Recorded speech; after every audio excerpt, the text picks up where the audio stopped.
వినాయక చవితి వస్తే చాలు ఈ లడ్డు ప్రసాదం కోసం లైన్లో నిలబడి మరీ వెయిటింగ్ చేసేది. సో ఈ మోతిచూర్ లడ్డుని ఇంట్లోనే చాలా టేస్టీగా ఈజీగా ఎలా ప్రిపేర్ చేయాలో చూసిద్దామా. ముందుగా మిక్సింగ్ బౌల్లోకి ఒక కప్పు నిండా శనగపిండి, ఒక కప్పు నిండా వాటర్ వేసుకొని మంచిగా ఉండలు లేకుండా కలుపుకోవాలి.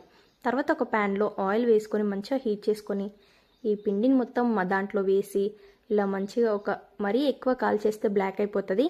బ్లాక్ అవ్వకముందే ఇలా తీసేసుకొని ఓ ప్లేట్లో వేసుకొని పక్కకు పెట్టుకోవాలి. సేమ్ వీడియోలో చూపిస్తున్నట్టుగా ఉండాలి ఎల్లో కలర్లో.